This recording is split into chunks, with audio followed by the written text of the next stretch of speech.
So Charlie, you've become successful now on the farm and you're growing produce and various products. You decide to sell it. And so Ellen became the creative one, uh, baking pies and taking it to the farms. Eventually, what you do is you package the different produce and you include recipe cards Yeah, and kit. that We call them kits. kits, and that becomes a great success. It really was. How did that make her feel? It was good. She liked it. First because she gets to taste it and determine it and make the recipe. I just print it out. Yeah. But we had different kits depending on the season and what it was for. If we had eggplant or zucchini, or we made ratatouille kits, which included everything inside. That was a big hit. And it was time. She tested the recipe, so it was really good. And then we had lots of produce, so it was easy for us to get rid of the produce. But how we set it up was, I grew it, and then she would come in and test it. She would taste it and let me know. But she had the final say in the produce in the market. That's just how we set it up. If I harvested and she didn't like it, she said it doesn't go, it stays home. And I look at it and say, but it looks good, Mom. She said, it doesn't look good, Dad. It has to pass her. She had the final say. What came to the price, her and I discussed the price. And because we check everybody else what they're selling for at the market. And then we know what the market is selling for at the supermarket. So, but how we set it up is we set the produce on the table, and very few things we sold by the pound. We actually sold it by a basket, zucchini or tomatoes, because that way you don't have to go to the weighing the thing, and then you gotta check the how much it costs per pound. It was too time consuming. So I wanted something faster. So then we went to using bowls and baskets, and we found that was faster for her, because how we set it up is a long table, and we put nice tablecloths on, and then the produce in either baskets or bowls, and then they take it to her, and all I do is fill it up, and people have questions, and then I answer. But at the end, she determines how much it costs and bags it in. She's the social secretary, and she's talking and everything else. A lot of times, she's too busy talking, and the line is backing up. I've got to come in and help out. But she had the final say in the whether the produce is good enough to go to market. But wasn't she giving away some of the products to the little kids that would look for her? She always made, every week we went. She asked me to get these little packages, white. She wanted white, and so every week she'd make cookies, and depending on the fruit in season, if it was grapes or apricots or whatever, she asked me to, when I get the small ones, to make sure it's clean and everything, and take it to her, and she would bag it and take it to market. So when the kids come and they see her, and everything you hear them yelling, Ellie, and they're running to her, and she grabs them, lifts them up, but she always makes sure she asks the parents if they can have this with the cookies inside. And she never put nuts in the cookies because the kids are allergic to nuts. So. But she was a big hit with the kids. She was grandma, I guess, to all the kids. Yeah, so generous. And all of a sudden, you became marketing experts. Tell us how Susie helped you to market better with a little tweaks with how you presented your products. Well, the three guys that went to Punahou all got master's degrees, and they have it in different things. One has it in finance, the other has it in accounting, and Susie is marketing. And she used to teach me how to market things and how to place it and everything else. So she came up one time and she looked at it and she says, Dad, what are you selling, produce or tablecloths? I said, why? She says, your tablecloth is overwhelming. It's nice, but it's overwhelming the produce. Don't you have white tablecloth or plain tablecloth? So I said, yeah, I think Mom has. So we did. The next week we changed. We just put white tablecloths in. The sales doubled just for that one thing.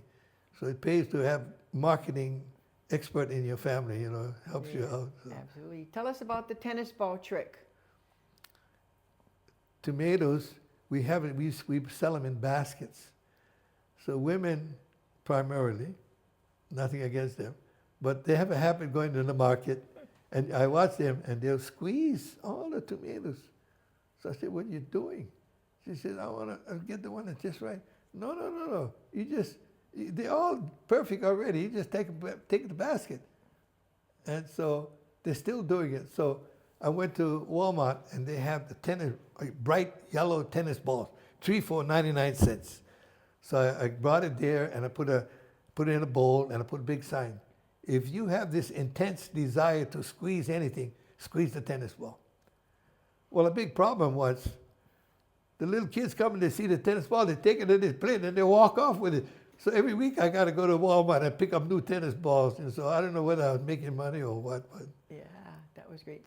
Tell us a little bit about a cute story of Ellen being so creative and baking and people wanting the recipe, and she would say, see, in the kit, we put the recipe in the bottom.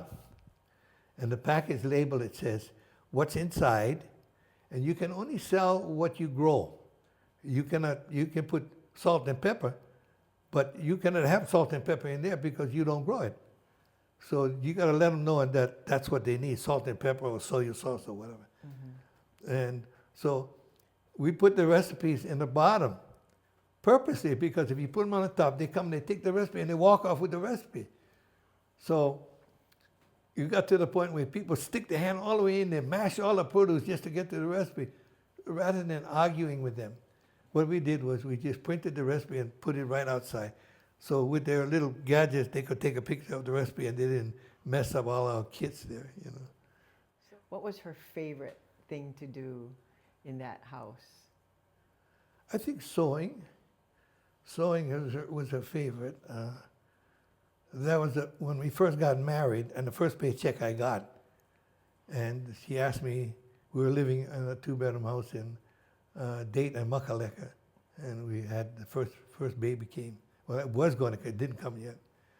And so she said, Daddy, can I show you something? So we walked down to Kapolulu Avenue, and there was a sewing machine store there, and they had this white sewing machine for $25. She wanted that, so gave the other 25, carried it home. When you're young, you're strong, you can carry it. Now I don't think I can, but that was the first sewing machine.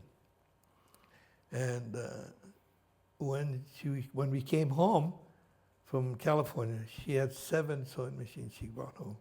2 of them was almost brand new, you know, but she just loved sewing. Sewing is the first. I think sewing, and then taking care of me, and then probably baking. She loves to bake and cook. So after 7 years in Patterson, Huh? Pan Am closes. Yeah, so 7.5 years. You retire. And then you decide to move back to Honolulu. Yeah. We didn't move back. We stayed there after Pan Am closed. Yeah. And Pan Am, we stayed there for 32 years. But that's when we got serious about farming. And then originally, before we went to the farmer's market, I was testing it. First I tried cherries, and that didn't do well. Then I tried grapes. I wanted to make my own wine. So I did. I grew a lot of grapes, and I made my own wine. I had the barrels of oak barrels and the whole thing. And the testing kit. I went to the, excuse me, I went to the wine store, and they're good. They helped me out and everything. And by then, Master David was coming through here, going to school in Arizona.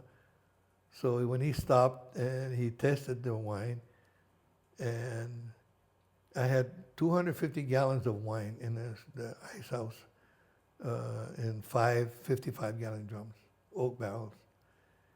And so he tested the wine, and he came inside and was eating, and he said, "Grandpa, I hate to tell you this, but your wine is not good."